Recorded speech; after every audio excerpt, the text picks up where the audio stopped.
What's up, everybody? It was the night before Christmas, and all Allie and Steve could think about is NFL free agents. What's going on, everybody? You guys know who I am here, Coach Steve. Some of y'all call me Stat Sheet Steve. Steve, whatever. Just don't call me late for dinner. You guys know the saying. My co-host tonight, Allie. Let everybody know what's going on. Not too much, man. Doing pretty well. Thinking about those free agents as well. So tonight's show, if you can't tell from what we're talking about here and from the survey that we kind of shared earlier in the week, is we're here to talk about the beginnings of the 2022 NFL free agency period. We do have a lot of things to kind of go over here tonight. We're going to try to keep this respectable for Christmas Eve, but at the same time, if some of y'all are wrapping up those last minute Christmas gifts and you need an hour and a half worth of content, we're here for it, guys. So we really do appreciate y'all tuning in. Allie, thank you. Yeah, my pleasure. So to begin with, Allie, earlier this week, you sent me a message on Twitter, and you were saying, hey, what do you think about these free agents? Like, who would you sign out of this group? And you created like a really an intriguing scenario where you were using some just basic things that, nothing that's too permanent or too in detail, but, general consensus of like how to kind of group these guys into categories of, you got $10 to spend, and here's $3, here's $2, here's $1. You can sign up to 5 players on this $10. Right. How are you signing it? To begin with, what do you think about the 14 or 15 players that are floating out there for the Eagles? Like, what is your what do you think their importance are to the team? Sure. So I just want to give people some perspective. I don't know how many people caught your video earlier. I don't know who knows what about what. So I pulled the information off of Over the Cap, and I got the 15 free agents, and I grabbed those numbers based on their actual salaries they have right now, relatively speaking. So you got more expensive players like Anthony Harris, and then you have people all the way down at the bottom, Nate Herbig. And so with this game, basically, you got $3, $2, $1, based on how much they're getting paid.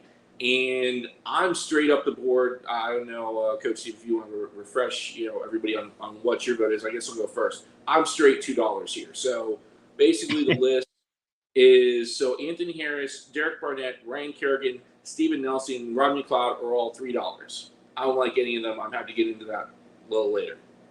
Then Jordan Howard, Hassan Ridgeway, Boston Scott, Alex Singleton, and Greg Ward Jr., those are my 5. I'll get into that in a little bit. And then at the bottom of the list, this list may have changed. I don't know if you have that. We can go over that in more detail later. Greg Ward snuck down at the bottom-ish of the list. I'm not sure why. Jason Kroom, Jannard Avery, Andre Chachere, Nate Herbig, and maybe somebody else. So basically, in general, we can get real deep depending on what people want to do. I don't want to spend $3 on someone that's limited. And as we know from last week, Anthony Harris is limited. Doesn't have that catch-up, athleticism, great instincts, decently physical, but he's limited. I don't want to spend $3 on that. Derek Barnett is okay. He's making a bunch of money on his 5th-year option right now. He's okay. I don't want to spend $3 on okay. Ryan Kerrigan, some flashes here and there, but some people say that he's done. He was done last year. Don't want to spend $3 on that. And then Steven Nelson, I think he was the one was that the one you said you wanted to keep, the $3 one? I think that was the one I said I would potentially consider keeping. Yeah, I mean, and like you said, it's not like you aren't open to replacing him, but he's a lot of these defenders, especially defensive backs, they're playing within what I call an acceptable window, right? They're okay. They're getting the job done, especially in the context of this very vanilla conservative scheme that protects them in many ways that I think JG is very comfortable with. I mean, to me, what I've seen, Steven Nelson and Rodney McLeod are also limited athletically. And I don't want to spend $3 on them, right? I mean, to me, Anthony Harris and Rodney McLeod are both really box safeties. If they were $2 safeties, and I saw some great safeties in the draft, real post safeties, I might consider that. But that's that. What are your thoughts on that so far? Yeah, I mean, I think it depends on how you see things in terms of who the Eagles should re-sign. Let me see if I can't pull this up to just give everybody. Let me see. No, that's not it. Sorry, guys. Give me 1 second. I'm going to pull it up and just see if we can't. Yeah, here we go. It's right here.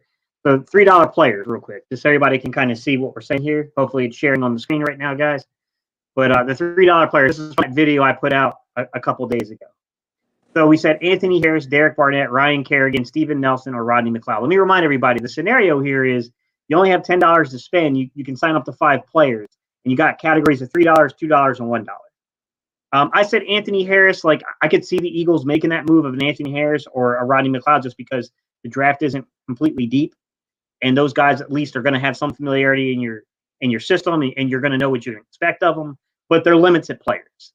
I'm probably a little bit more in favor of if Rodney McLeod can come back, even though he's getting up there in age. If he can come back another year removed from a knee injury, maybe so. I think some of it might be age and some of it might be injury that's limiting Rodney McLeod a little bit this year. But you're getting dangerously close to when guys start to tail off, especially skill position players when it comes to Rodney McLeod.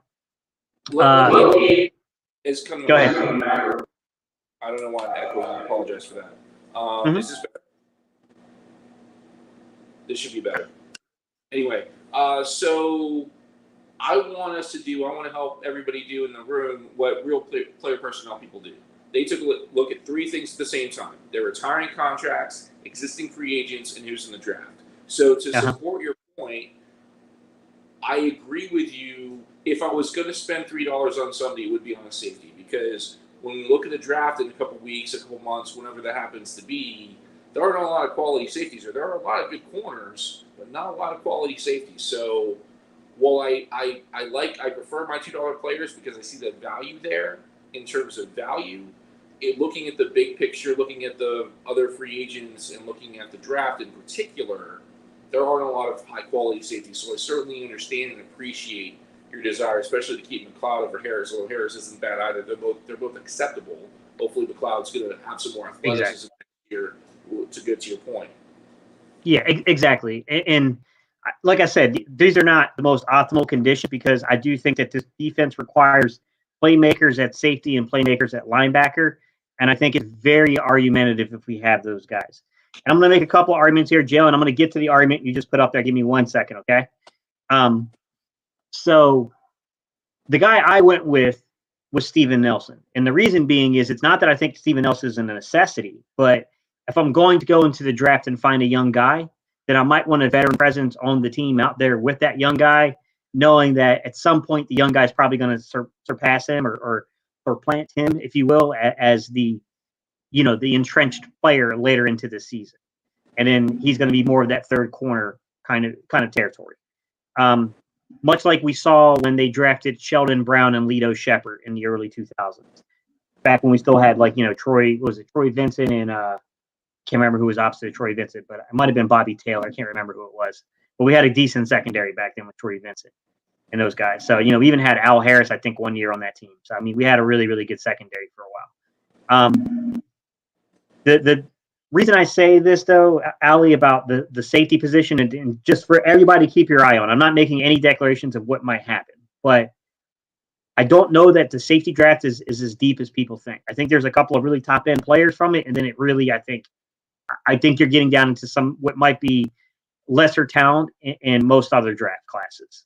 So agreed. Yeah, there are probably 2 that are. We're not going to get into specifics because this isn't a draft podcast or a draft live stream, but there are 2 guys I think that are first round worthy, and everyone else is significantly more suspect at the safety position.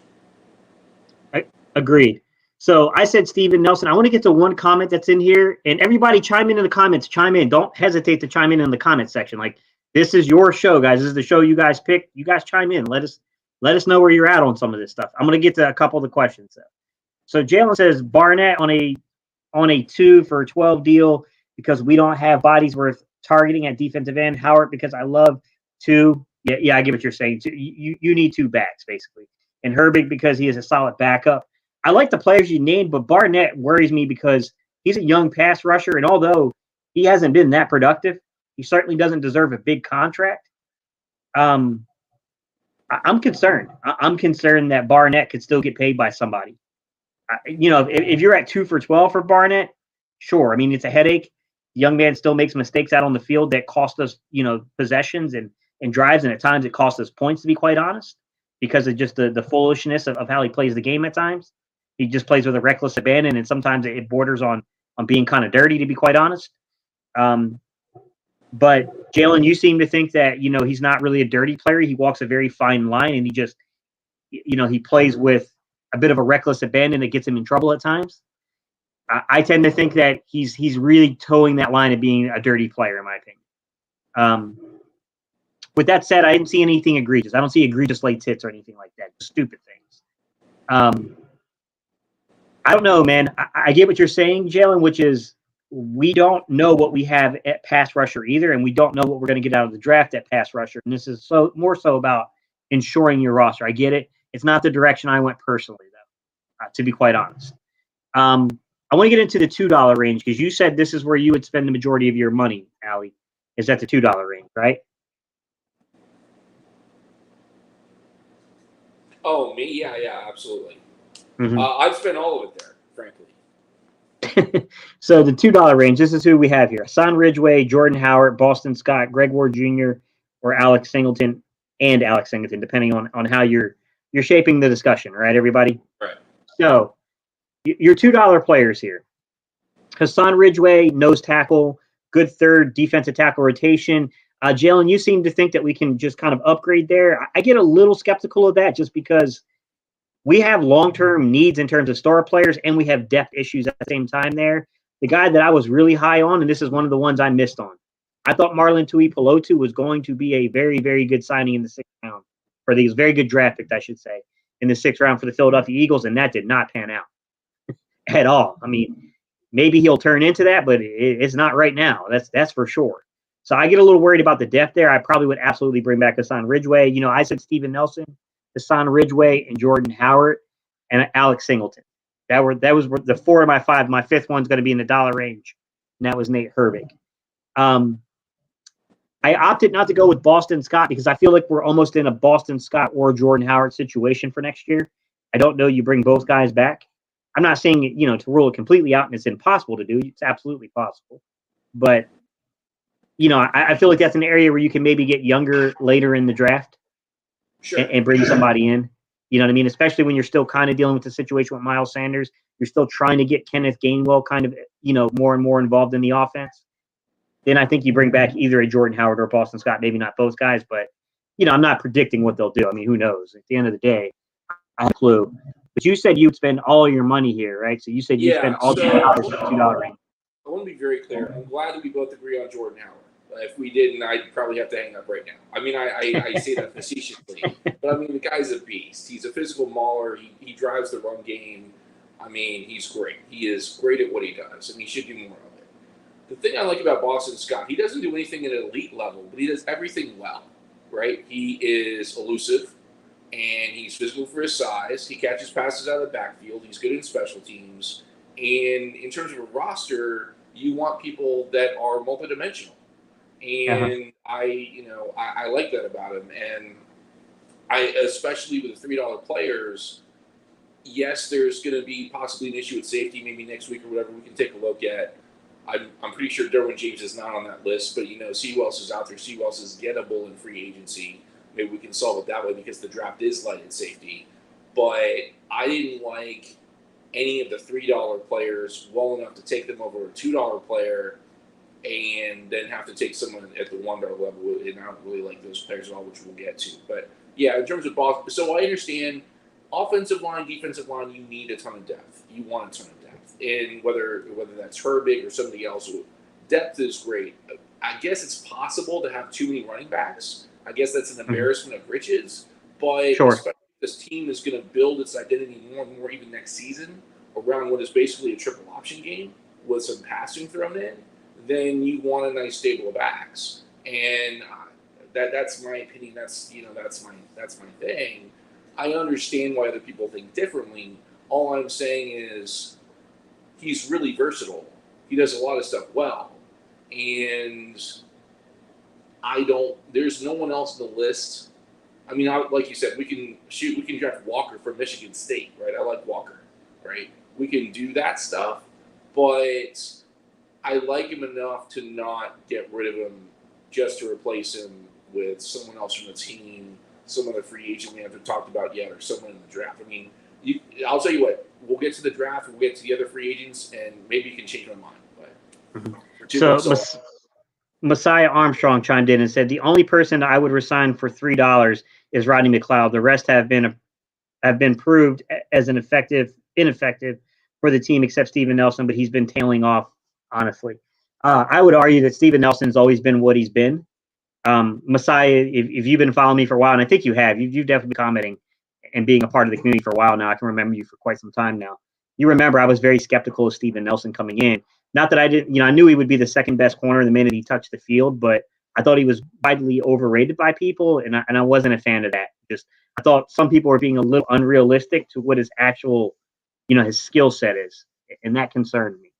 $1 players. I just want to go over the $1 player list, guys. It's right here in front of you on the screen. Jason Kroom, Jannard Avery, Andre Chachere. If I'm saying that right, guys, let me know.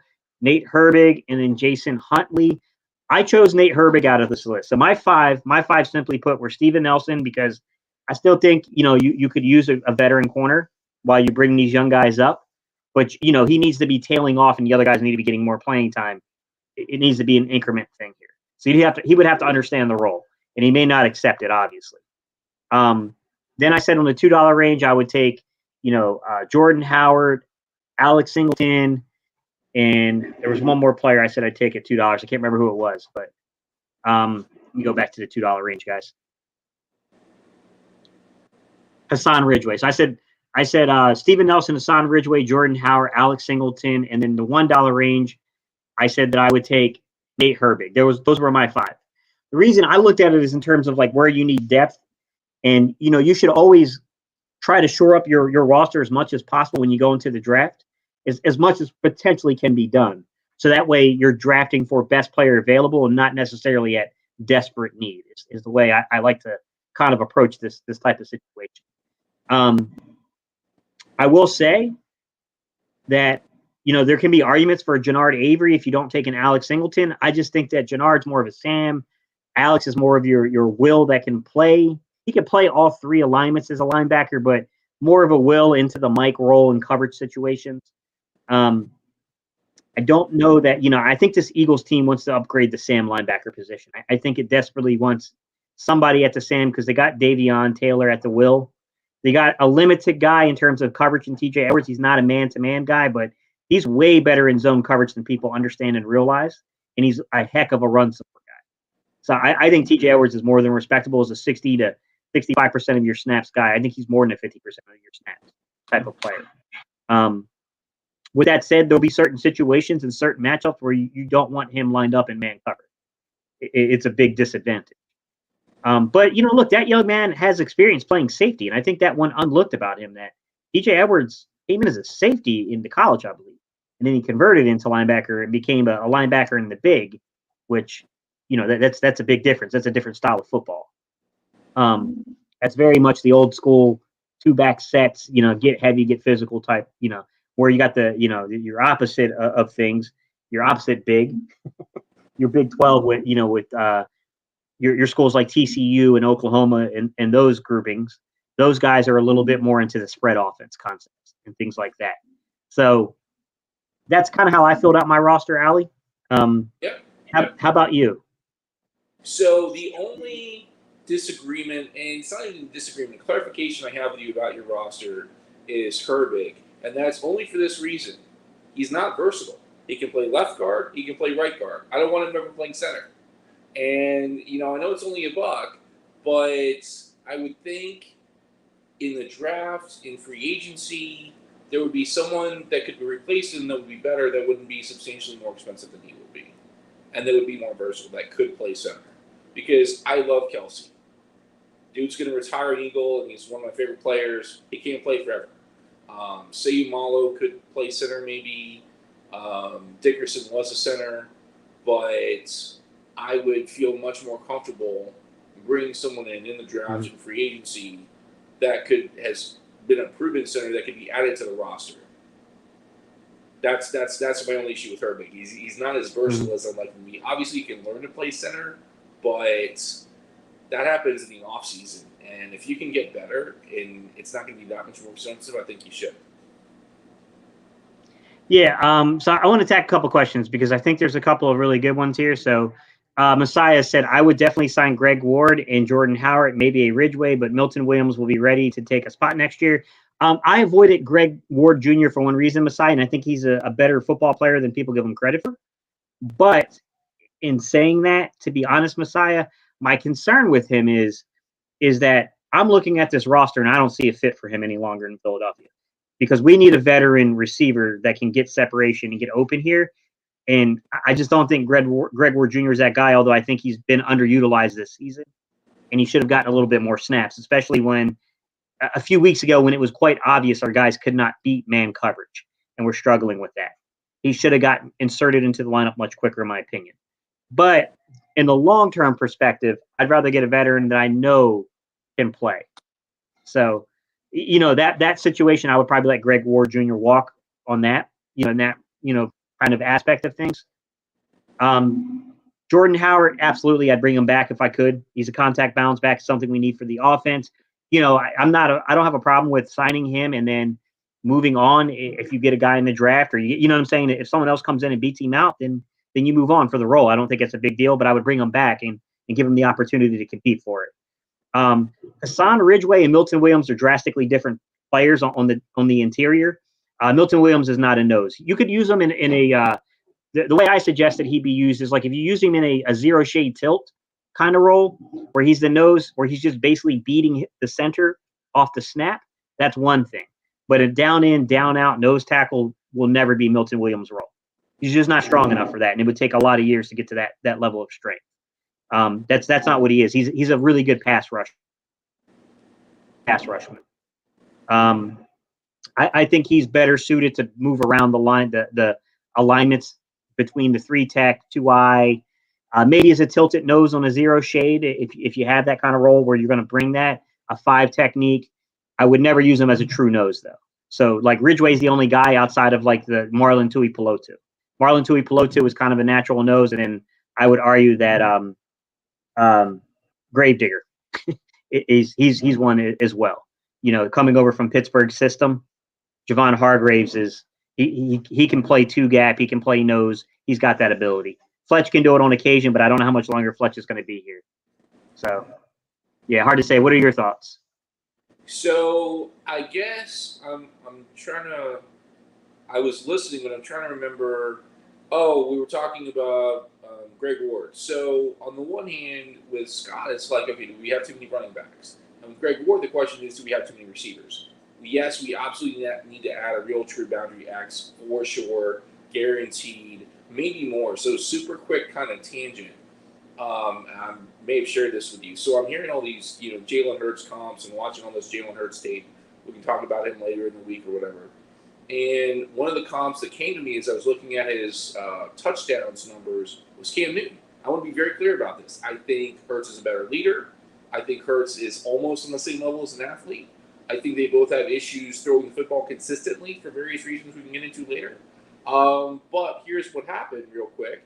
The Panthers were like, yeah, Cam Newton, he's athletic, but he's not that accurate. So we're going to sign a bunch of extra receivers so that he can, throw to really large forgiving wingspans, and we can make it to the Super Bowl and lose to Denver, if I remember correctly, in 2015, I think. So I think, okay, you definitely want extra receivers, maybe more than one.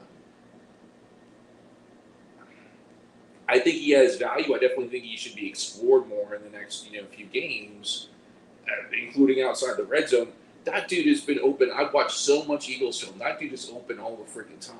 And a lot of it, honestly, is Jalen Hurts' fault. I'm not bagging on the guy. He's a great dude. He's gotten a lot better. And he could be truly great as a quarterback. He just needs to fix a few things. And he's well in that process of doing that. He's still in year 2. So I definitely want to give him another year. But I don't want to punish receivers that are open repeatedly because for whatever reason he's not throwing the ball. That's my concern, I guess. So I want to get to Jalen's comment here, guys. I'm going to get down to some of your comments. Just give me 1 second, okay? I apologize, guys. Alex Singleton, Hassan Ridgeway, Greg Ward are all journeymen. The fact that they will be here going on 3 years is a problem because that tells me the talent level in the room. I agree with partially what you're saying, Jalen. But at the same time, I'll say this. These guys, my argument would be they give you the flexibility to not have to reach for guys. You have something that's respectable, but not where you want to be ultimately, but you don't have to go crazy and reach for guys or overpay for guys. These guys can get the job done. I'm all for Alex Singleton as a fourth linebacker. I'm all for him even being a third in case of injury. Obviously, you don't want him to be the guy you're depending on as like your guy in the room. Like that's a problem, no doubt about it. Hassan Ridgeway, I don't think I think he's a rotational guy. He's just a rotational piece. Like I think there's nothing wrong with signing back Hassan Ridgeway. Like that's a guy you're bringing in as a third or a fourth defensive tackle. I mean, if you say that you would rather slide him down and him really just be a sparing nose we use on certain run stop situations, and that he's got a very, very limited role, and you got him as a fourth guy, and you're getting a little bit more from another guy, I totally understand that. But I think he could be your third or your fourth defensive tackle and be part of a very good defensive tackle rotation, in my opinion. But he's not a guy, I mean, I wouldn't want him starting. That's not ideal.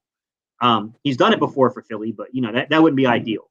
Greg Ward Jr. is a respectable ball player. He's just not, he's limited. His game's limited. He doesn't have the vertical element. Although, if you get him inside the red zone and he's not, like, running that stupid out route, that speed out that they like to do, he seems to do okay. What are your thoughts on these three guys, Allie? So just going over. So Singleton, yeah, I like Singleton. He's a hard worker. He's humble. He is a piece on a board, right? He's not like a queen in the end game. He's not going to win a game for you all by himself, but he's a role player. He does his role very well. I think he has a lot of tackles. I am definitely comfortable with him being a third linebacker for sure. I like Alex Singleton. I'd like to see him on the roster next year, at least, and can't give him a shot. I would agree with you as well. Williams is more of a 3 or a 5. He's definitely more of a pass rusher. Ridgeway is a rotational piece at more of an interior kind of nose tackle. And then the third one was Greg Ward? Yeah, I mean, give the dude a chance. I mean, seriously, maybe Monday or Tuesday, we can do some film, and I can show you all the times that Greg Ward is wide the bleep open. I understand he doesn't have elite vertical speed. We have people that do, but he is open a lot. I've seen him on the film, and he was throwing the ball and getting the shot. And if for some reason he has a lot of drops issues, or he can't make it off the line of scrimmage because he can't beat man press, which I don't believe to be consistently true, then maybe he's not fit. But I want to give him a shot. My guy Crypto coming in. Can I get 2 Howards? Look, man, I don't know if I'd want 2 Howards, but I get the I love the style of player, but you got to have some versatility. But yeah, 2 1-gap runners. I think that's what this team wants, to be honest with you.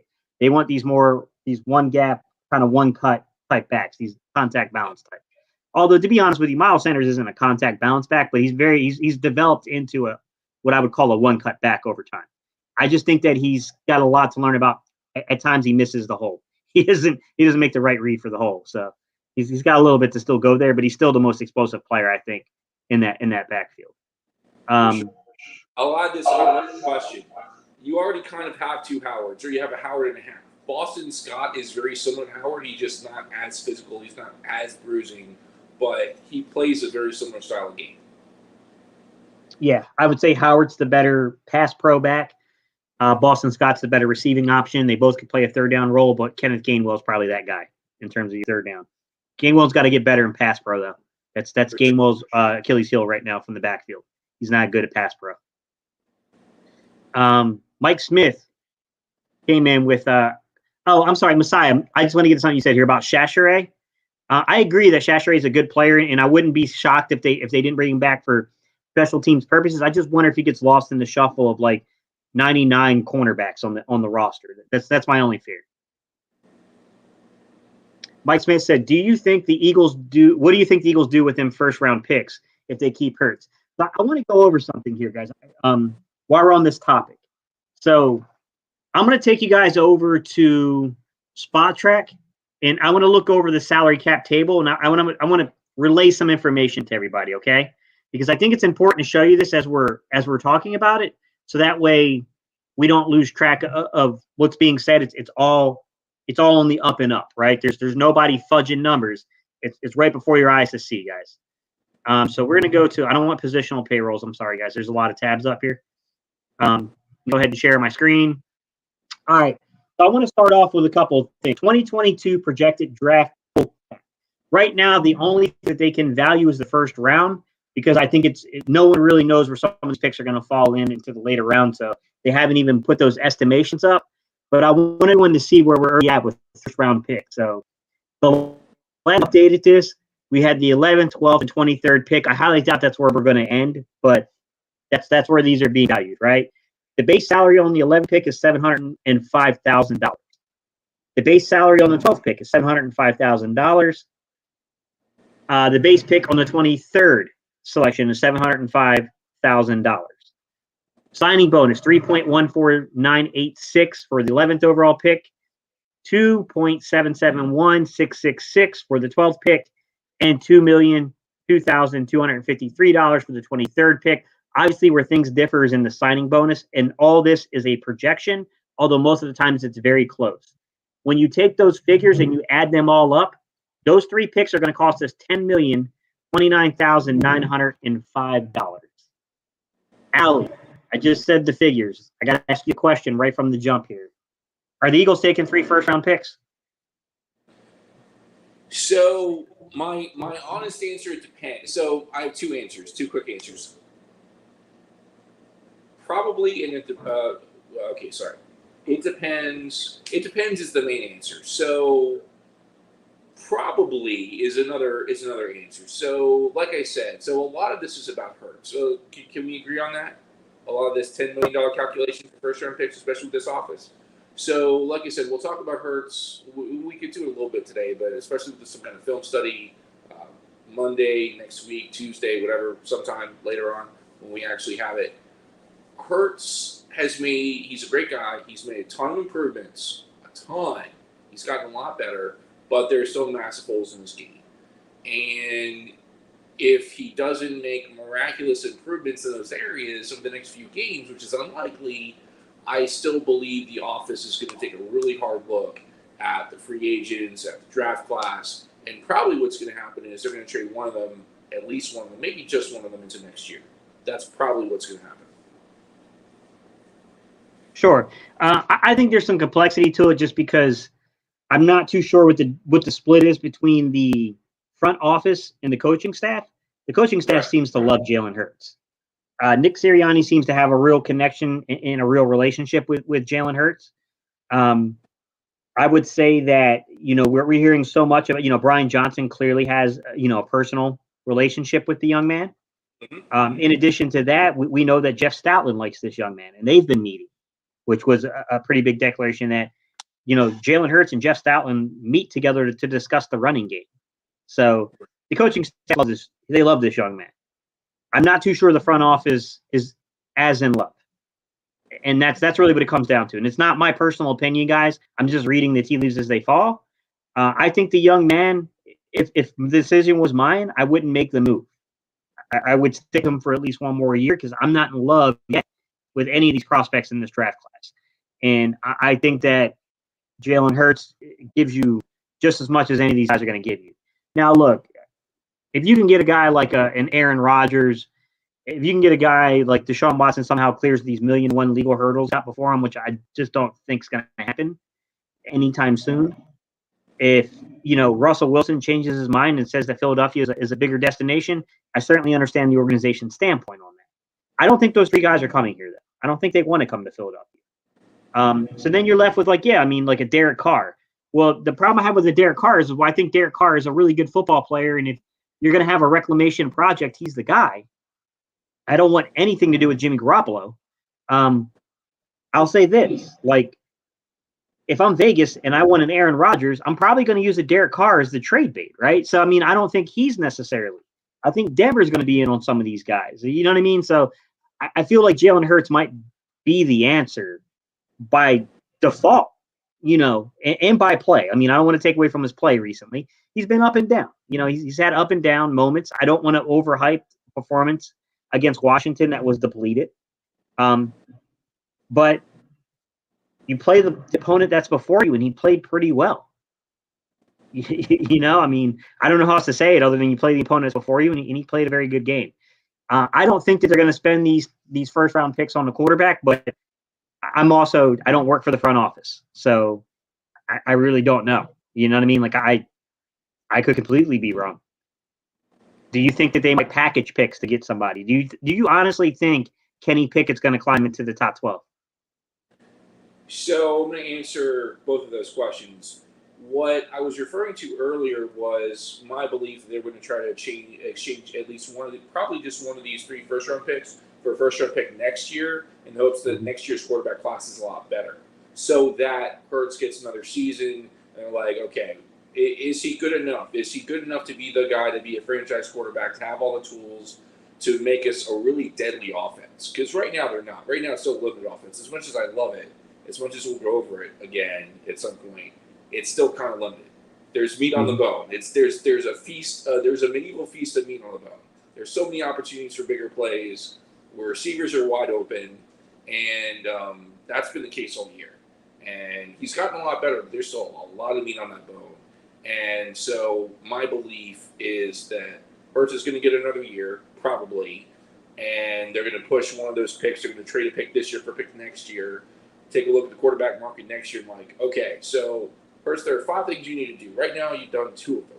How are you in those other 3? Can we trust you to really give you a traditional NFL offense with some wrinkles, right? With some of that read option stuff, the triple option stuff that I love so much, as a way to complicate the game plan even further in a good way?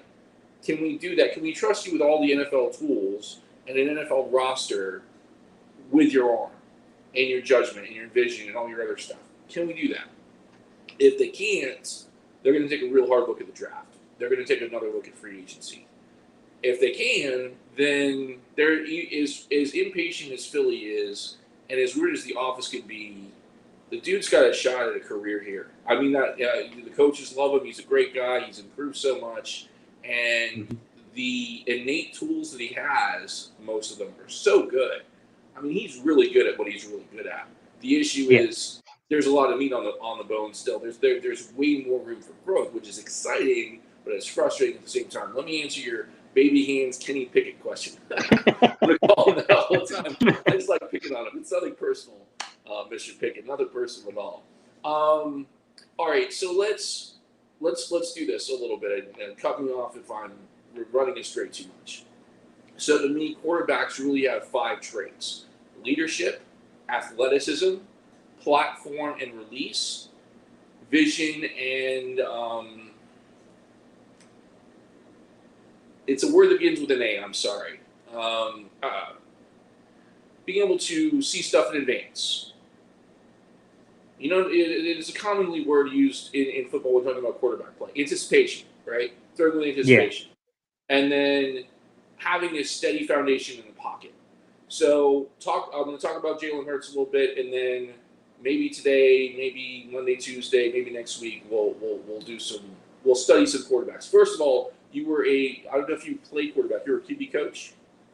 Yeah, I played in high school, and I was a QB coach. Most of what I know comes from coaching. Believe me, I was not a great player, guys. Like it wasn't like, I learned a lot of this from coaching at camps. Cool, good deal. So would you agree with my list, generally speaking, first? Yes, I think it's a pretty good list. I mean, okay, I think cool. Most other things that you could bring would really be a segue of what you're saying. Sure. So Hurts has shrunk a few times this year, but he's a young quarterback. Shit happens. I'm willing to forgive that. I think he's a great leader. I think he is a great leader, especially for the team, especially the coaches for the locker room. That's a difficult thing to replace, and I would be very slow to replace that. He's a very good athlete. I don't know how hurt he is. I don't know how much they're trying to game plan him into protecting his ankle and such. But when he's fully healthy, he's 10, 20, 30 yards pretty easily. Even when the game plan against it, there are always things you can do. There's no perfect game plan. He's a pretty great athlete. So in terms of the other things, he has massive platform issues. He throws from his toes. He's not steady in the pocket. He used to roll out to the right a bunch and throw balls away. That was a huge pattern. He's not doing that anymore.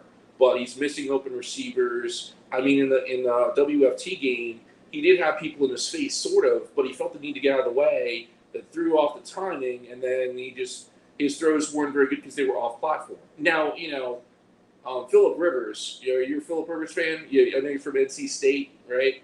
Huge Phillip Rivers fan. He was an NC State guy, I think. Yeah. That dude was a master of throwing off platform. Phillip Rivers is a gift from God, not to be too religious on Christmas Eve, right? He has the talent, he has the gift. He's a natural thrower of the football. Jalen Hurts probably isn't. Certainly not to that degree. So ideally, you want your quarterback to be able to throw on platform in timing with a good release, and Hurts consistently hasn't done that. And obviously, he's still young, he'll grow, but he's not there yet.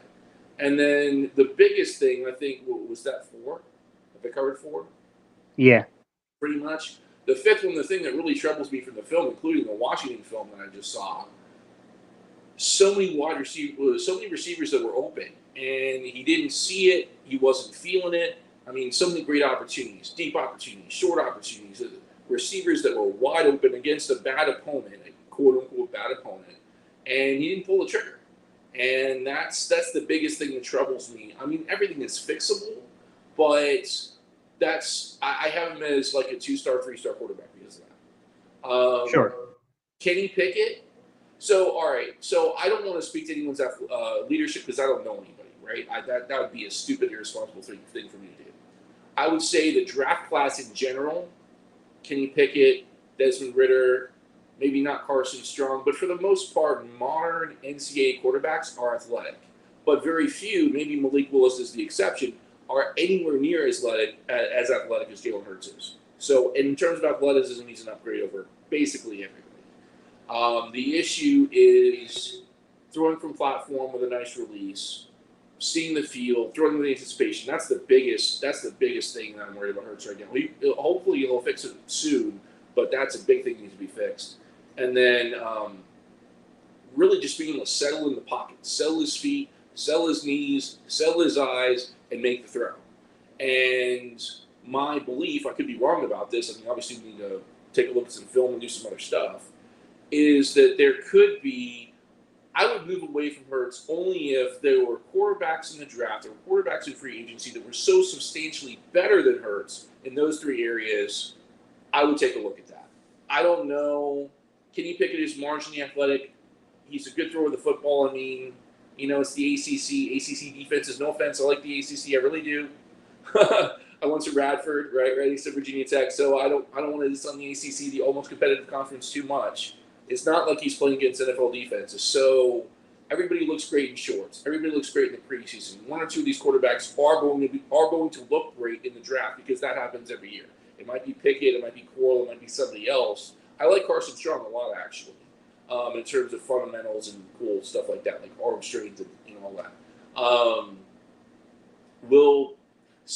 don't know if baby hands Kenny Pickett will get into the top 12 or the top 8 or the top 6, but I guarantee you someone will, because most NFL teams, especially teams that are drafting high up in the draft anyway, they don't have a strong defense. They don't have a strong running game. If you look in the playoffs, most of the teams that are in the playoffs traditionally have strong running games and have good defenses. That's how you win a lot of games. And so the teams that don't have a strong running game, the teams that don't have a strong defense need a great quarterback, and they win 2 or 3 games a year because they don't have a great quarterback, and they don't have a great running game, and they don't have a great defense. They don't have anything.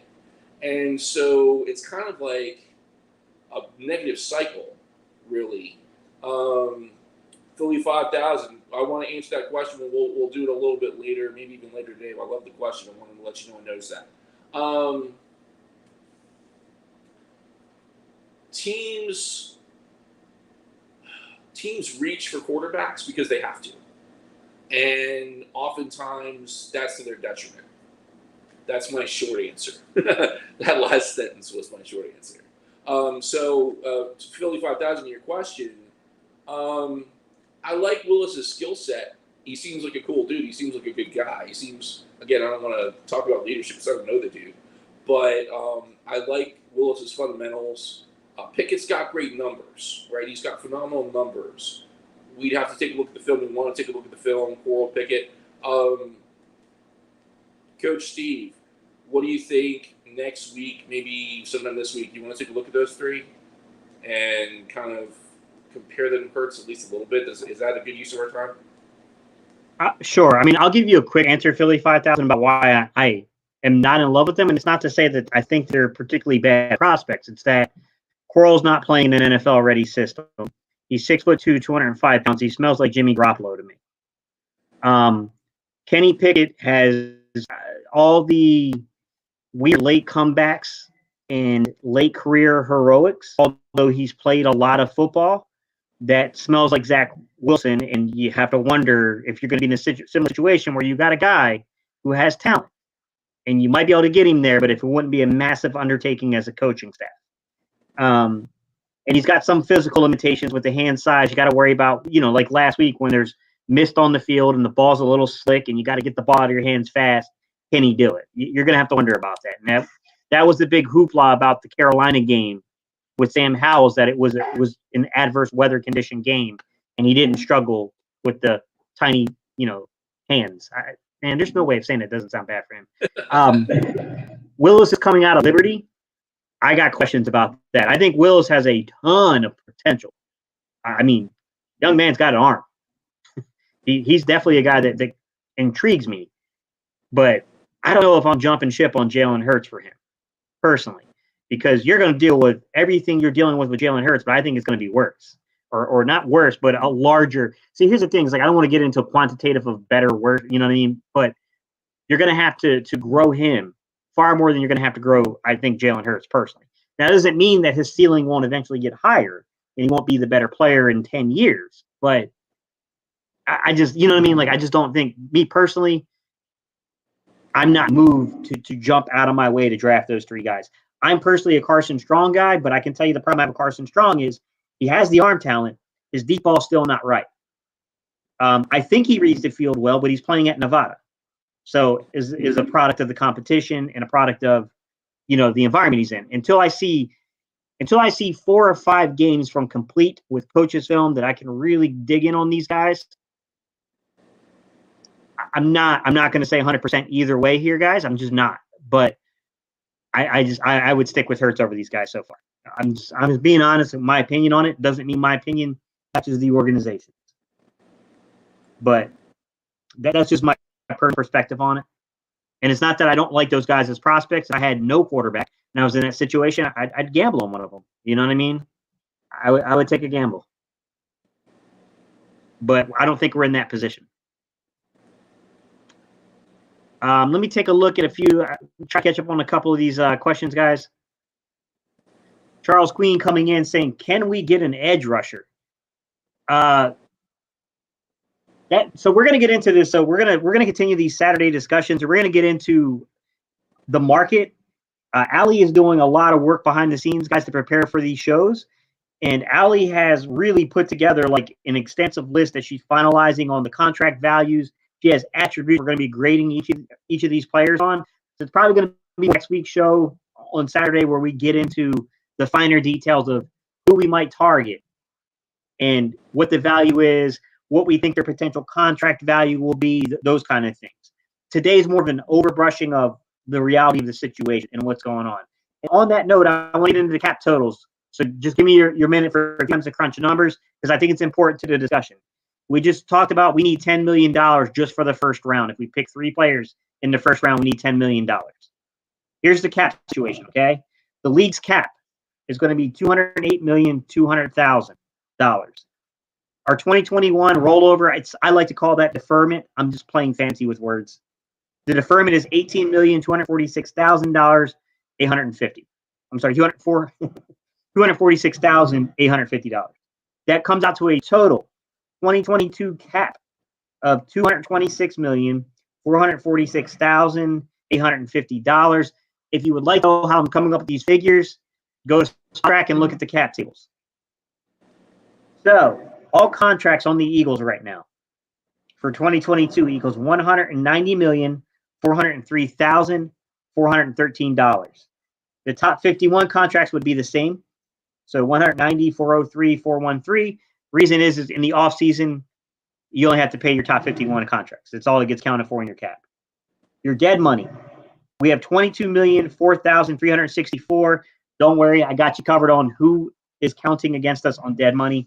You already know that I was coming in with that kind of research. I'm ready for y'all. So here's who's still on the book of dead money, y'all. Malik Jackson, Alshon Jeffrey, Zach Ertz, Joe Flacco, Eric Wilson, Rick Lovato. I don't know why we have some of these guys on dead money. I'm not sure.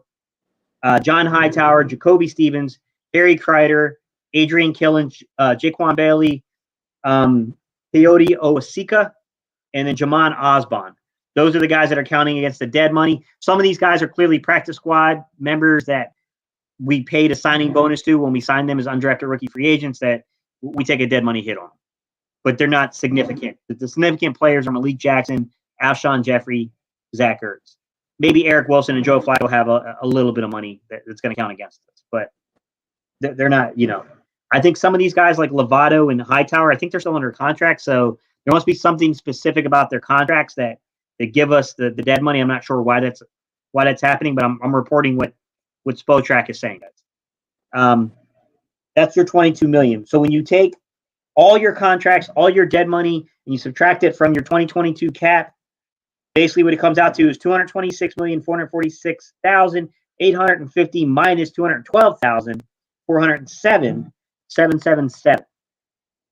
That leaves us with a cap total for 2022 of $14,039,073. 14 million. And we have a dead money pool already of 10. See the problem real quick?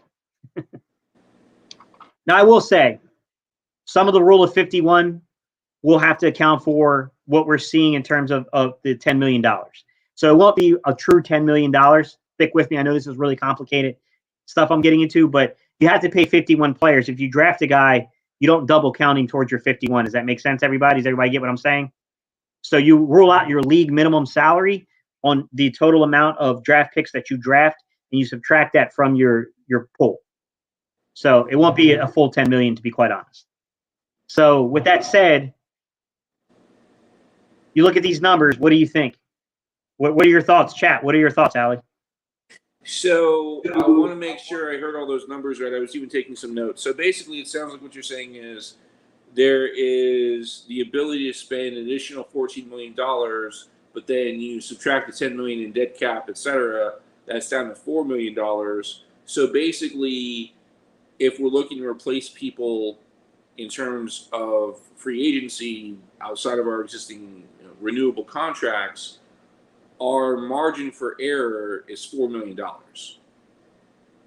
Yeah. In terms of we can spend up to, I mean, obviously, Howie is a genius at figuring out ways to kick the can down the road, which is what we're experiencing right now. But it sounds like we've got $4 million. It sounds like we have $4 million to play with, basically, in terms of free agency. Is that basically what you're saying? Yeah. Pretty much. I mean, from what they're scheduling right now, I don't think that's going to be the reality. So there's a couple of things at play, chat. Number one, no one knows the real cap space except for the front office, to be truthful. These are all estimates. But number two, like I said, the rule of 51 still applies, and I don't see that being applied in these rookie salary tables that they're presenting. I don't see the rule of 51 being accounted for there. So there will get some money back. You got to take the league minimum, times it by the amount of draft picks, and you got to count that back towards your total. So I would say that probably, I'm not too sure all those dead money numbers they're reporting are 100% accurate, but I don't know. I don't have it in front of me to dispute it with them. I'm just reporting what they're saying. So I would guess that in reality, where they're saying 4 million, I'm going to say it's probably closer to 6 or 7 million. Once you count in, the rookie contracts we got to pay for the draft picks. With that said, the next natural question, Allie, is who's being paid on this team? So it sounds like we've got at least $4 million in wiggle room. We could add 1 or 2 or 3, 4 people on the really low end, and there are contracts like that out there. But are you suggesting that we should or that we have to stop paying people on the roster that are making a decent amount of money? And no, I'm gonna not at all, Allie. I'm gonna say the words that the chat's gonna kill me and cut me up for. You either got to cut somebody, like you're saying, you got to cut somebody, or you're going to have to defer money, which is a fancy way of saying kicking the can down the road. Right. On these contracts, which has got us into the dead money situation to begin with. And I don't see a way around it. We're going to have to, because there's too many holes on the roster. You want me to give you the 10 highest paid players? Sure, I think that'd be good for the chat. All right, here's your 10 highest paid players, everybody. Follow you guys. If you want to follow along, go to Spotrac, SPOTRAC, and then look at the salary cap tables for the Philadelphia Eagles. So Darius Slade, I'm going to go by their total cap hit, and then I'll go by what their base is, because the base is what you can move, guys. So total cap for Darius Slade is $22 million, is their highest paid player, a little over $22 million. Brandon Brooks is the second highest paid player on this roster next year at $19.4 million, a little over that. Javon Hargraves is $17.8 million. Lane Johnson is $15.763 million. Fletcher Cox, $14.946 million. Brandon Graham is $9.4 million. Isaac Seumalo is $7.6 million. Jason Kelsey is $5.9. Just say $6 million for Jason Kelsey, because it's like 5.999. So we're just going to say $6 million for Jason. Jake Elliott, our kicker, is $5 million. And Devontae Smith, our top 10 pick from last year, is $4.577 million. Those are your 10 highest paid players on the roster. I'll give you guys a little bit of insight. We have really no way of getting out of Lane Johnson and Fletcher Cox's contracts. As a matter of fact, Fletcher Cox only has a $1.2 million base salary.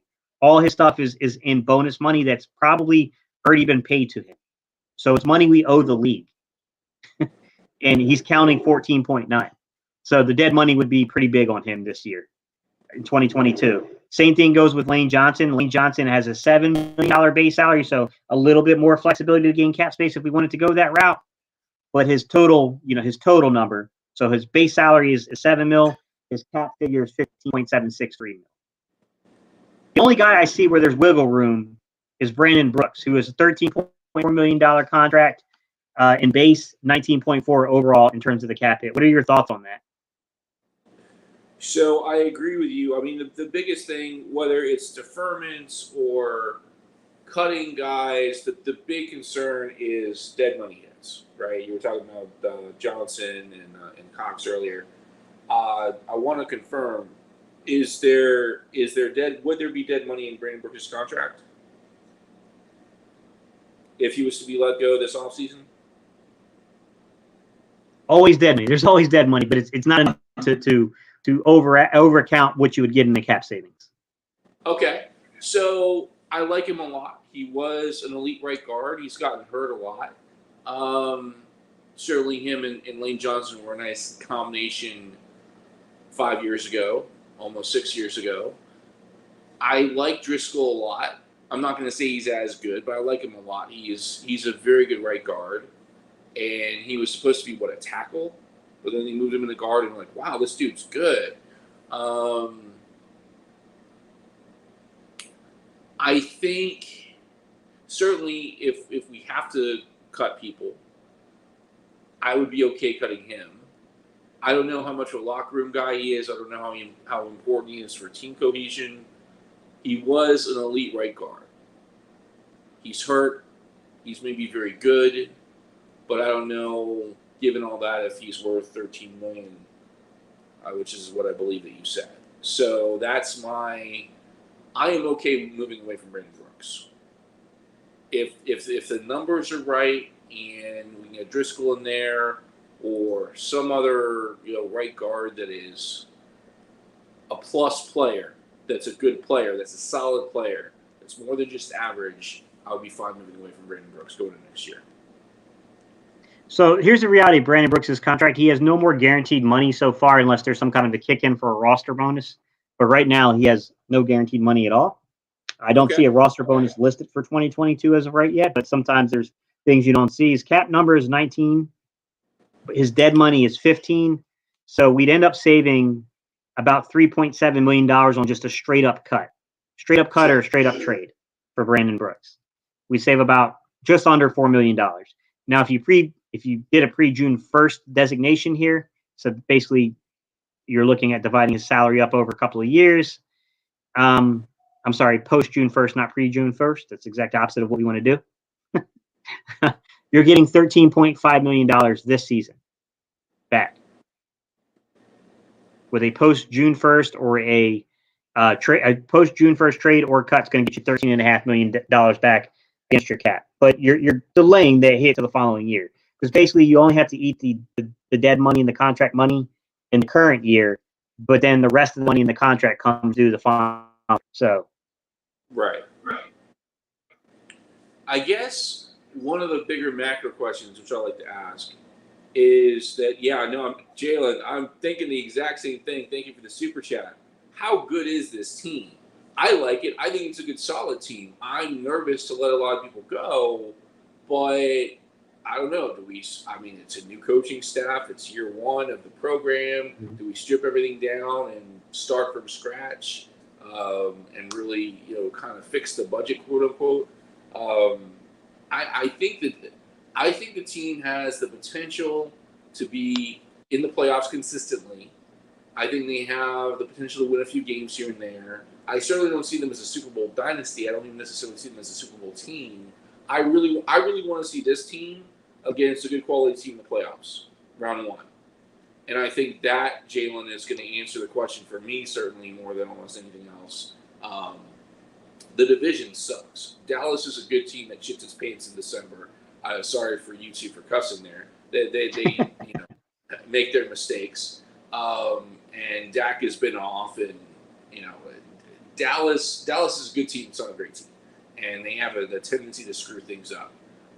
They can't have nice things, not for very long. And the Giants are a bad organization. They just are. The game in a couple of days is going to be tough. They've got a nice defense, some of their things. Division games are always hard.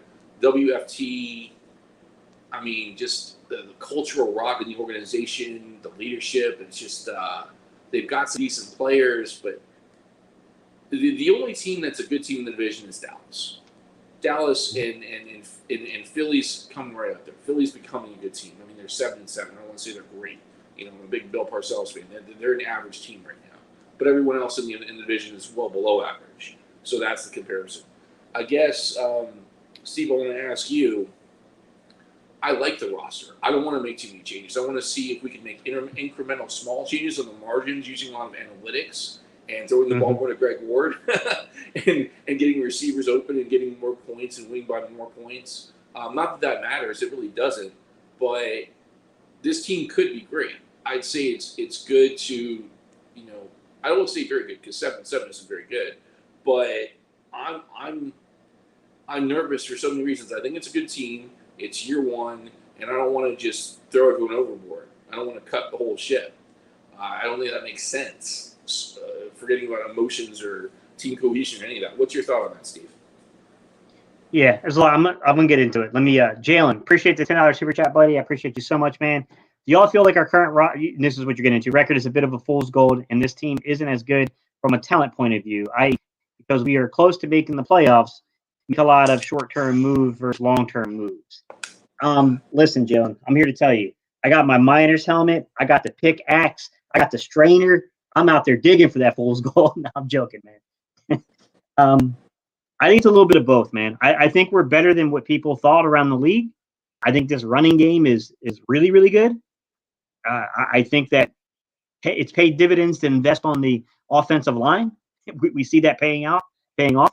I think we have a young quarterback that's a little up and down, but he's had moments that really make you feel like, hey, man, they might have found something here. I don't know. Look, he's been up and down. There's no doubt about it. But I think he's got an opportunity. I definitely think he has an opportunity to be something. With that said, defensively, we might be a little bit in fool's gold just we have not played a lot of dynamic offenses recently.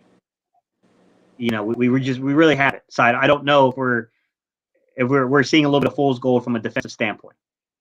In my opinion, I would say that this team has the potential to upset somebody.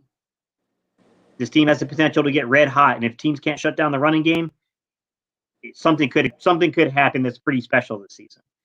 I'm not banking on it. I'm not betting on it. I'm not doing any of those things. Does that kind of answer what you were asking, Allie? Yeah, pretty much. It sounds like we have very similar opinions. The team, especially the running game and offense, is really good. Can definitely. It's all about getting hot. It's not about being consistently great all season. When you look at the Bill Belichick teams, his September has been historically pretty bad. But then, by the time the end of the season comes around, the team is great. I mean, great.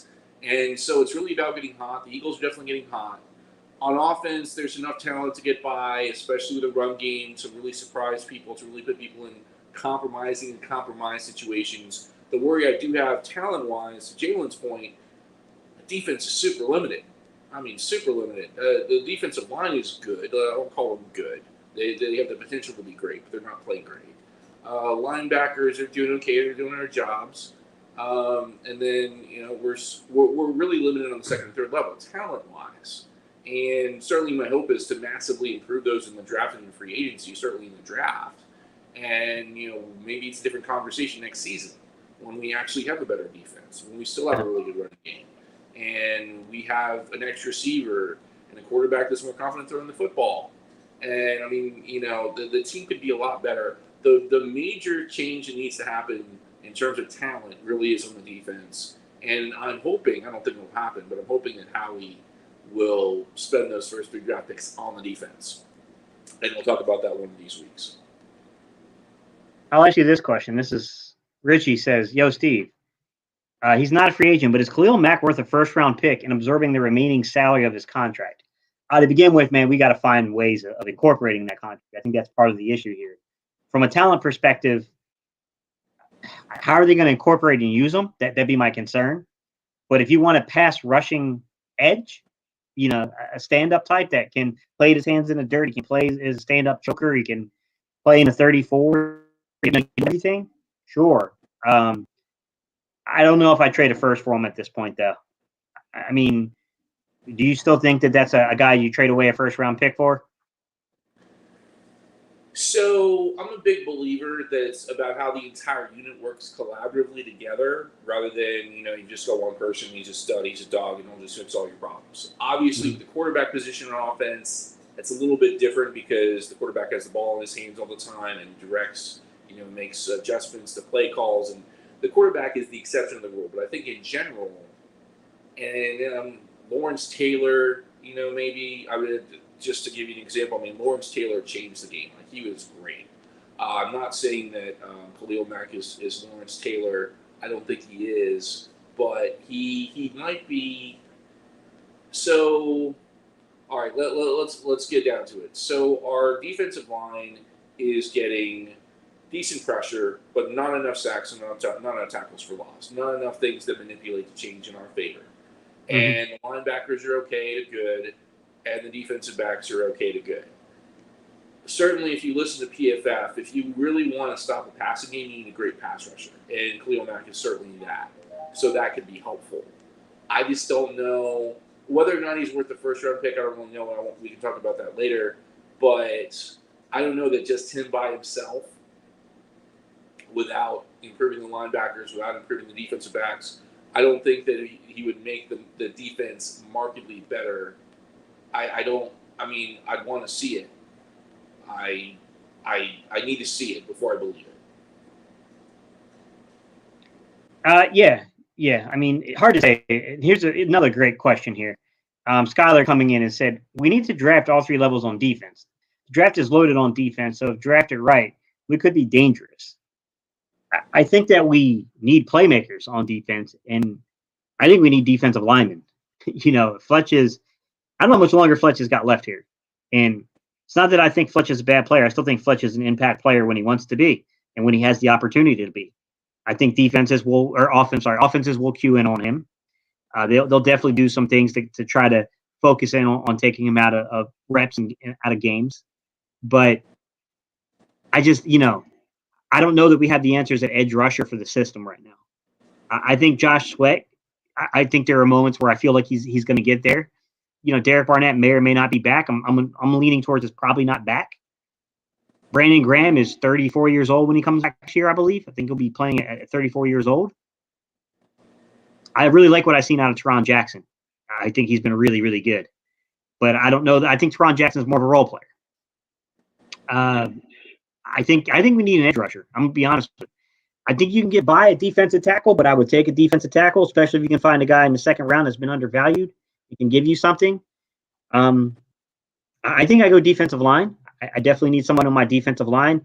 If you can get an impact player at linebacker, I think you do it. I know that we don't have the draft history, and it's really, really tough to project that we're going to do anything even remotely like that at linebacker. But I think we need it. And then safety, not a deep draft class for safety. If you can get a guy, get him, in my opinion. But I don't know this is a deep enough draft class for that. Corner, I think, is a little bit more steady. I think there's a little bit more flexibility to get you a decent corner.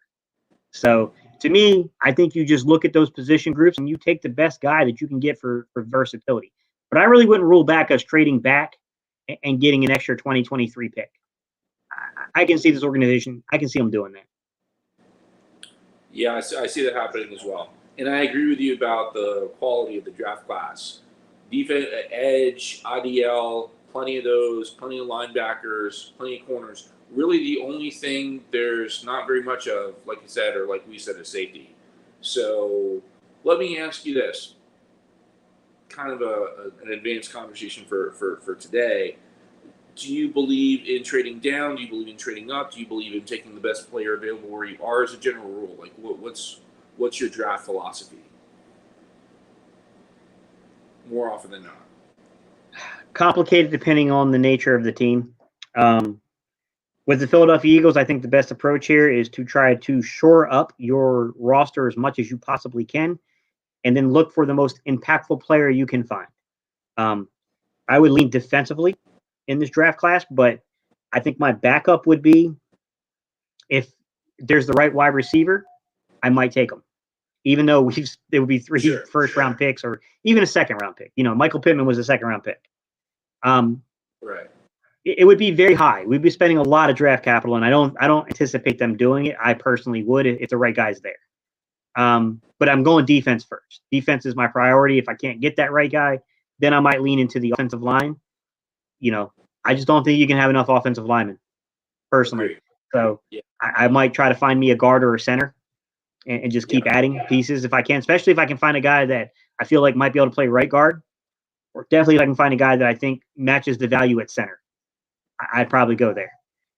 Because then I can have, I can have Driscoll at right guard. I can have Kelsey until he retires at center. I got Dickerson at left guard. And then I got Isaac Seumalo, who can compete for center or left guard or be the number one backup in the interior. And then I also had this kid I drafted at center that, you know what I mean? Like, I just think that there's ways of approaching it. That's probably what I would do. I would definitely, I'm going defense first, best player available, defense, and an impact player. I can't find that guy, which I find hard to believe. I feel like we're going to find somebody. Then I would probably look at interior offensive line, or I would look at maybe an X-line boundary side receiver if there's one to be had there. Or if I can't get an X-line boundary receiver, a guy that can win and gain separation, a guy that can beat man cover. Right. I mean, that's how I would approach it, judging the Eagle circumstance. Sure, that makes sense. And honestly, like I said, I think it would be really hard not to draft defense in the first round this year. The defense is the much bigger liability. If you're going to shore up your roster, like you said, I would start finishing it on defense. I really would. I mean, I agree. Boundary side X receiver, offensive linemen, especially interior offensive linemen that are versatile. I think that's definitely the way to do it. You have a question here from Jalen. Be careful. Jalen's a former collegiate defensive lineman, and he played offensive line he played defensive line in high school and played offensive line in college. So it's a loaded question, Allie. All right. It's a loaded question, Allie. Don't let him fool you. Allie, since you have a background in offensive line and defensive line. I only played in high school, so I'm not nearly as good as you, Jalen, but I did play offensive and defensive line. He said, what is your assessment of Jordan Mailata and Milton Williams? Mailata needs to be careful about the fundamentals. He needs to be careful about hand placement, weight distribution. The dude's an animal, and he's a great guy, and I want him on the roster for a really long time, and Stoutland is probably the best O-line coach in the freaking league, which is great. But he makes mental mistakes. He's a rugby guy, right? So there's some attention to detail. some penalties, mostly post-snap, which is better than pre-snap because pre-snap is all mental stuff.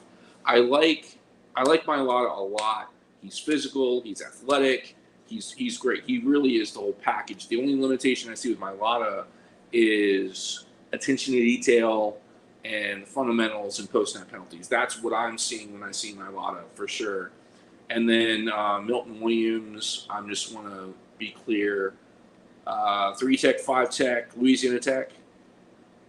Louisiana Tech, yeah. He started off his career as a 5-tech, and then because of the nature of the 2020 season, I don't want to say certain things because they'll come after us. YouTube's real funny about that. Right. We all know what happened, and it caused a reduction in scholarship players because some players decided to take the year off, and they asked Milton Williams as a result of that to bounce inside as a 3-tech. And he showed ability as a really good pass rusher, in my opinion. Yeah, I would agree with that. So I think, Steve, you and I have a slightly different opinion. I think you have no respect for Milton Williams' physical presence. Obviously, he's not a nose. We agree on that. He's definitely not a nose. But a defensive tackle, quote-unquote 3-tech, obviously, you can shift that around. It's not just a 3-tech. That's the best example, like a Warren Sapp cut type of 3-tech. I think he can hold up against the run as a 3-tech. Like I said, he's not a nose. He's a quote-unquote defensive tackle. He can play the 5. Cox should play the 5. Here's a quick thing about Cox. I think he's bored off his butt. He has elite talent, but he's bored. He's old. He's great. When you're old and great, you get bored. Mm-hmm. Put me on more stunts, coach. Put me in a 5, which they did, by the way, against Washington. Put him in against the 5. They had him in a stunt. He got great technique on both. So Cox is bored. That's his issue. Hopefully the coaches will fix that. He's still a very good player.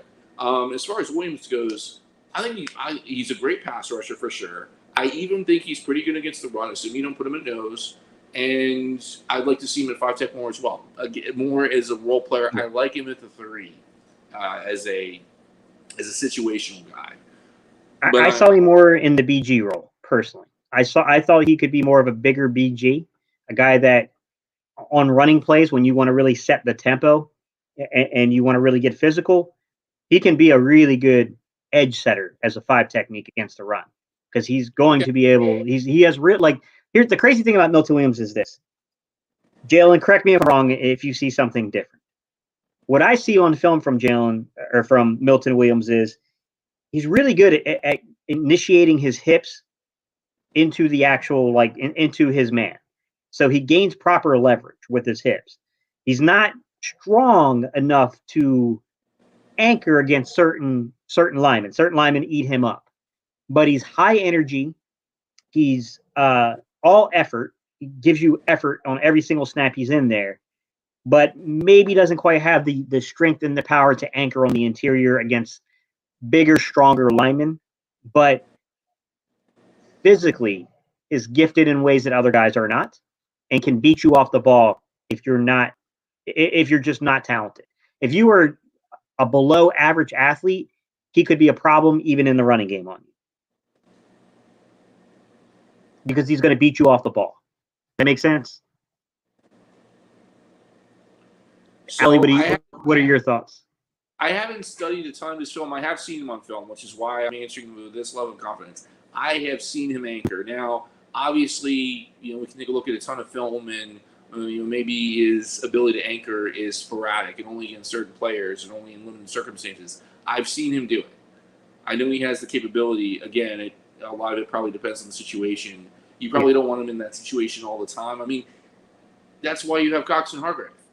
You don't want Williams or Ridgeway or whatever. You don't want them on the field all the time anyway. Back in the Super Bowl years, or the Super Bowl year, a lot of it was heavy rotational alignment, right? At the end of the day, everybody's tired. Everybody wants to go home, and obviously you want to play, you want to win, but your body is exhausted. You've got these fresh guys off the bench, and they're just beating you because it's not even a mental thing. You're just physically cannot compete at that level anymore in the game, and that's why you need defensive line depth. And I think that Williams is a greater. I think Williams and Ridgeway are very, very nice rotational pieces. Yeah. So Jalen said, Allie, we have very similar opinions on Jordan Mailata, and we differ on Milton he needs to be a penetrator on games from the 5, and in the 3, he has to have one-on-one matchups to have success. I see similar, Jalen, that he needs a one-on-one matchup to where he's the more athletically gifted player, and on zone blocks or where he's basically where you're doubling the interior defensive lineman, he's susceptible. He can get pushed out of his gap assignment. He's not a two-gapper. To be fair and to be clear, and I love the follow-up with that because that's super important. Yeah. What I saw on film, it was a one-on-one. And it may have just been one. It Yeah. not have been a ton. But yeah, traditionally, IDLs get double teamed all the time, and you don't want to put them in that situation too often. That's not two gapping, but you want to limit that situation for sure. Yeah, he's not a two gapper. He's definitely, in my opinion, that's a guy that you need to have in a one gap scheme. And I think putting him in a two gap scheme, I'm not saying he could never do it. And that's the thing. Like what a guy is now is not necessarily what a guy will be in 2 years. And that's right. The difficulty, right? Is that right now he seems to struggle to anchor. And I don't think it's because of technique, unless Jalen sees something different from a technique perspective. I thought that from what I saw with the young man, he does engage his hips well into the actual going into his man, and he's there where you're supposed to be in terms of the leverage. But he just, on those double teams, he just doesn't have the strength, and he gets washed out of the gap. One-on-one, he's a nightmare against certain people. I can see that they struggle with him, and I'm really shocked that we haven't utilized him more in one-on-one matchups to generate pressure with Jalen. You said this earlier, and I'm going to repeat it. I'm going to act like I said it, though, okay? So he should be used more on stunts and twists. There should be movement used with Milton Williams. I agree. I wholeheartedly agree with that. What are your thoughts on that, Allie, about using him in motion sets from the defensive line? I think everyone should be put in stunts and twists in games. I don't think we do enough of that for various reasons. I mean, obviously you don't do it all the time, but situationally, 3rd and 6 or more, stuff like that. We have a nice line, but it's not elite. It's not great. Part of the reason it's not elite or great, statistically at least, is the lack of games, the lack of twists, the lack of stunts, the lack of creativity on defense, the lack of aggressiveness and disguise on defense, which is a JG. So just real quick, I want to, a few long-term, members of the Gate City Media Company here that have, y'all been rocking for us for a long time. That chimed in with the Merry Christmas. If y'all are still around, Kara, long time no see. Merry Christmas. How are you? Hope everything's going well. Jonathan Holly, appreciate you, buddy. Merry Christmas. And everybody that wished me a Merry Christmas and I missed your comment, thank you guys. Merry Christmas. We really do appreciate y'all tuning in. We got about 7 more minutes or so, guys, that we're going to rock out, okay? So if you got any last-minute questions, now would be the time. While you guys are asking those last-minute questions, I'll say this. We are going to get a little bit more into the free agents about kind of like what we see in terms of who's available and how we grade them and position needs for the Eagles, because we didn't really get into the exact nature of what we think this team needs in free agency and how we would approach it. So that's going to be next Saturday's topic.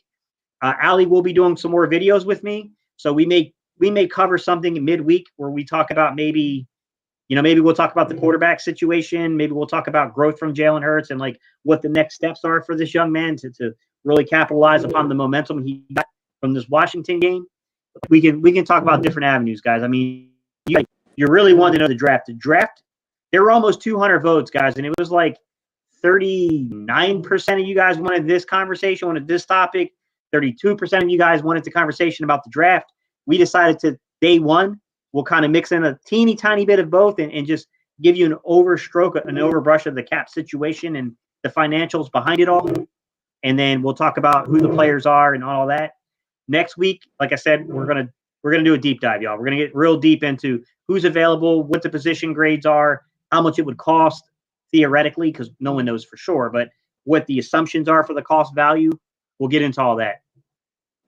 So Richie said percentage that Alex Singleton is the Eagle starter in 2022.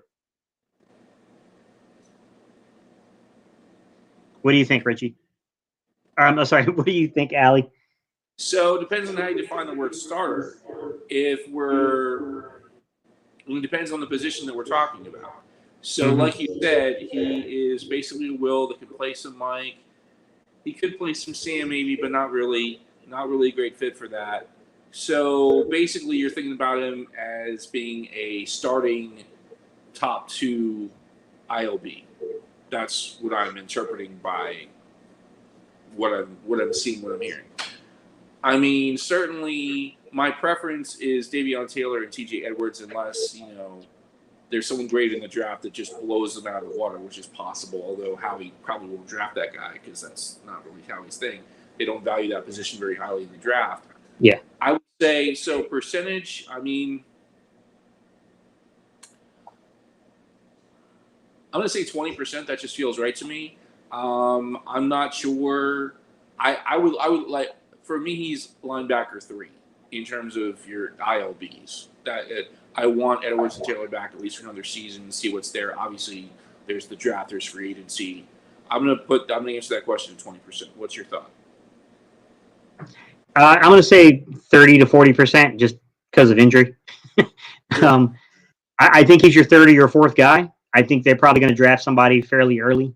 I don't know what early means. I don't know if that's first round guys. I think we don't have the track record for that, so I don't know. But I think somewhere by the third round, I do expect a linebacker's name to be called, and I do get concerned. Sorry, guys, this is my phone acting up here.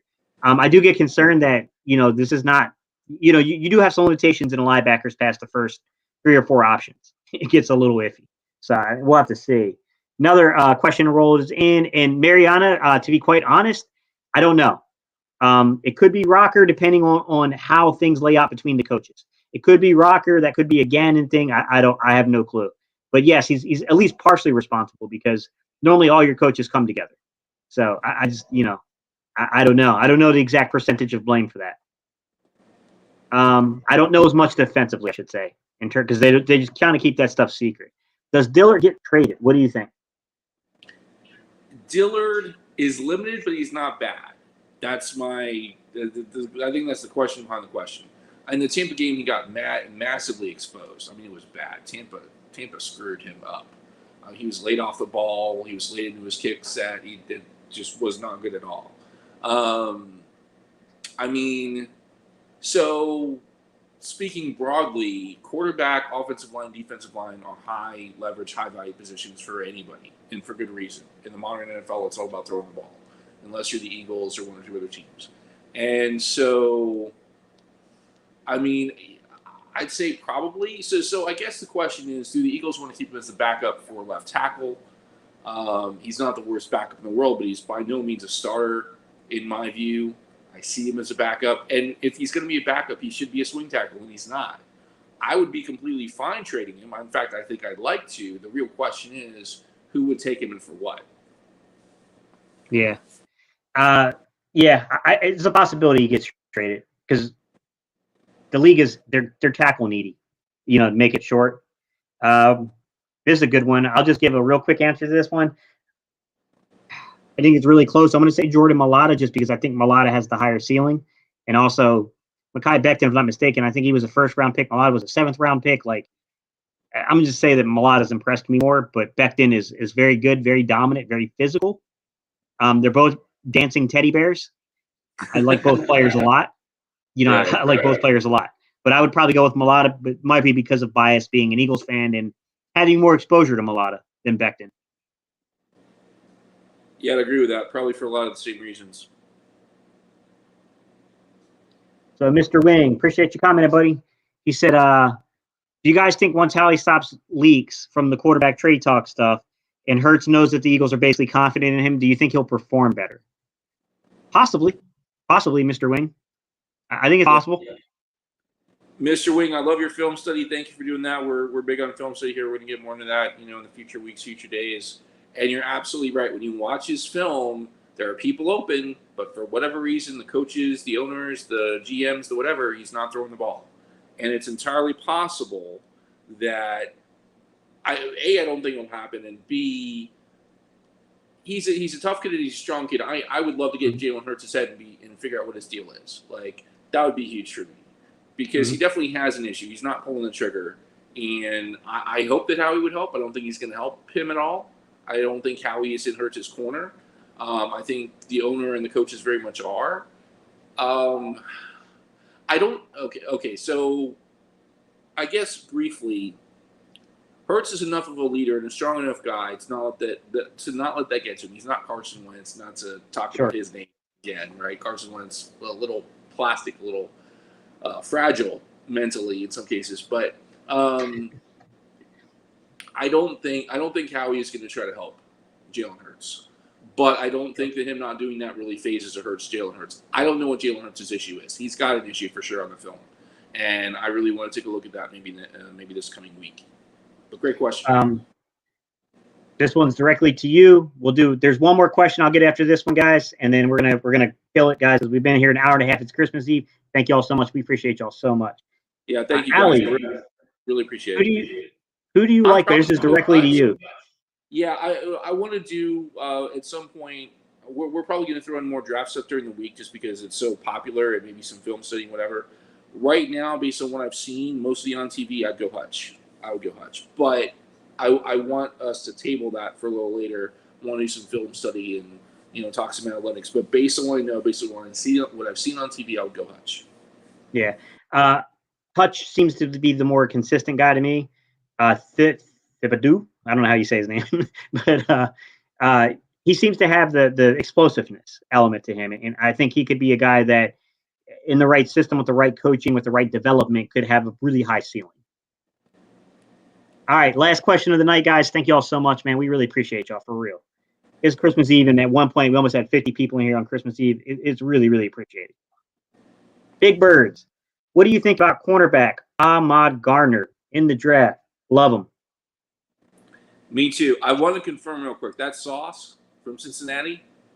Mm-hmm. Yeah. Yes. So here's I only have one concern about Sauce. He is one of the best press corners I've ever seen, and I love that. Hopefully JG will love that too, and Howie, and hopefully people will love that. I love that about him. Like, that's his one elite trait that I've seen. I just don't know if he's elite at other stuff too. And the Clemson kids, some of these other kids might be more well-rounded. But I love Sauce. I want to take a look at his film. I want to get really in deep and in depth. I like him a lot. I just want to make sure that he's got the full tool set. What are your thoughts? You probably know more. You're more of a draft guy, I think, than I am. What are your thoughts on Sauce? My Garner, I love the way he plays the position. I definitely think that you're always a little skeptical because the conference he's coming out of, but I love the way he plays the game, and he's a kid I would personally take a gamble on. I do think that he's a little bit better in man than zone. I do think that he's got some eye discipline issues in zone that he's got to clean up at the next level, but I like him. I like the film. I'm going to get to two more questions, guys, and then we got to jump off, guys. We do. But first one, I was asked earlier tonight. I don't remember who asked me. I'm so sorry, guys, but I remember the question you asked me about Tyler Shaw, the quarterback that is at Texas Tech, I believe. Ideal size profile guy, 6'5", 220-ish. He's the ideal build guy. I don't know enough of his film yet to tell you anything definitive. So I'll have to take a look at the film. I'll add him to the quarterbacks that we break down for the draft class stuff. And then, Jalen, I'll answer yours real quick before we jump off of here. Just one more laugh out loud. What type of center would you like to replace Kelsey with? Agile and quick? I don't know where I was going with that one, Allie. Like Kelsey, or more physical who can handle one-on-one blocks? So I don't want to take this the wrong way. I don't think that Kelsey's issues they can't handle one-on-one blocks. I think his plus, him being a plus player, is how athletic he is. I mean, he's running pace for pace with defensive backs. I'm biased. I like what I see. I like Kelsey. My preference, kind of intuitively, is I'd like to find someone with a similar skill set. I think having a center that's that athletic, especially with our run game, can be really good. We've already got two guys that are massive. We've got two guys that are very athletic, and we've got someone playing right guard. So I like having a nice mix of the two. Especially if you're going to be running the ball as much as I think we are, 40, 50 times a game, you have to be diverse in your run game. And if you really want to be diverse in your run game, you want to have a couple guys that are athletic. You want to have a couple guys that are, walking teddy bears, I think, right? You want to have a nice line. And for me, if I had to choose right now, obviously we'll talk about the guys later, but I would prefer to go after someone that has that athleticism to help us attack the edges and get second, third level runs more consistently. Jalen, honestly, I'd like to see Isaac Seumalo get a chance at center. It's what his natural position was in college. I think he's a nice combination of what you're looking for there. He's not a true pull guard, but he's got the ability to do it. He's done it as a guard his career. He's good enough to do it. He's not a small dude that can just easily be pushed around, although I think early on and the left side of the line, he got pushed a little bit. I think he's gotten better with his technique and anchoring as a lineman. So I definitely think that Seumalo deserves a chance, but if I'm looking high end at the draft, I'm going to take a wild guess that most of the guys that are more physical and can handle one-on-one blocks are far more likely to go in the first round, especially the top end of the first round, while your more pull and movement type guys, probably more the back end of the first into the second, even later. Like, Kelsey was a fifth round guy because you're probably looking at a guy who's going to be a little undersized, more than likely, unless you find just a phenomenal guy. You know what I mean? Like, I like Landon Dickerson at left guard, though. I like Driscoll at right guard. So, yeah, I mean, that's how I would look at it. But, guys, we appreciate y'all so much. 1 hour, 36 minutes, Christmas Eve. Thank y'all so much, everybody. On your way out, if I can ask you to do one big favor, hit that like button. If you're not subscribed to the channel, we'd love to earn your subscription. We're not asking you to subscribe just blindly. We'd like to earn it from you. So, with that said, Allie, thank you so much. My pleasure. It's been fun. Happy Christmas Eve. It was the night before Christmas. And all through the house. All right, y'all. We appreciate y'all so much. And we'll see you guys this upcoming week. But make sure you guys are here for next Saturday because we're going to continue the discussion and we're going to get into players the Eagles might target. All right, y'all. Peace. I'm out of here. Happy holidays, everybody.